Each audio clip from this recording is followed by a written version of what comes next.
Hi there, it's Tony Buck again. This time I've been thinking about how to help with all the water problems the country's been having. I said to myself, we need a rating.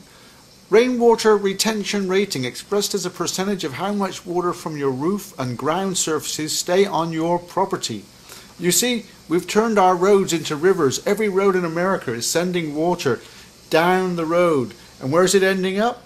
In the local stream. It ends up there and it takes sediment and garbage down the stream. It churns up all the old sediments, which are really important for the river. Meanwhile, the river is swelling and flooding the people downstream, and much of this water ends up in the ocean, and we can't use it. So I decided I'm not going to be part of the problem anymore. So you see, this is my house, and all the front of the house, all the roof surfaces come down one downspout. Here they are.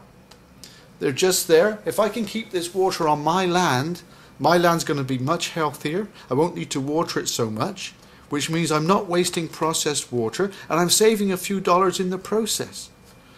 Your ground filters the absorbed water and replenishes all the subterranean streams. So I said to myself, this downspout of mine has been shooting out into the road for a couple of years. I've only had the house a couple of years. I've got an underground pipe there, and I'm going to turn my downspout around like that and make it go down that pipe. Now that pipe's not very good, so I don't want much water going down there. In other cases, I would have taken that downspout off and blocked it. But what I did here was I made my gutter turn the other way, flow it the other way, you see. So I don't need to take that one off. That's kind of an overflow. So I'm going to turn my gutter. I've made it flow the other way. I put in a new downspout. There it is, going down towards the grassy part of my property instead of the street. Now, a nice little bit of elbow work there, and it comes on down, and I have to jig it around the wall. There's a little piece there. This is stuff's easy to work with. Get yourself some snippers, and sometimes even just scissors will cut it, but you know, snippers are better. And look what I did. I went underground with this black pipe, flexible pipe, dug about a foot down through the grass. I made a channel, went under that little path. Most paths are about 4 or 5 inches thick, that's all. And I went over here and I put a green drain top right there and brought it back up into the grass, okay? So this is pretty easy to do. It takes about a morning, just digging a little bit, you know, the kids can help. And then in the pit where the pipe goes, you throw lots of gravel. And then you lay the pipe in and put gravel on top of it. Here it is, here's that pipe.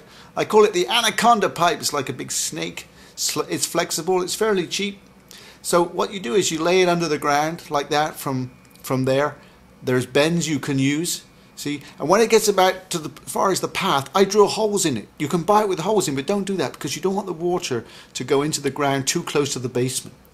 And then when I get far enough away from the house, I just put this 90-degree bend on, and I just push it on there, and I use drywall screws to hold it on. See, I'm not looking for a great fit. I want the water to come out underground. I want it to spill into the ground and soak down and get to those underground streams.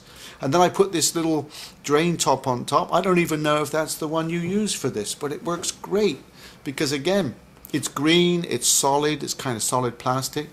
I've had that there for over a year and it's just fine. So what I do with this is I drill a couple of clearance holes in it so that I can, you know, connect it to the pipe, and then I just use drywall screws again on the old anaconda because, again, I want it to be all loose and leaky so the water spills out into the garden, which it does.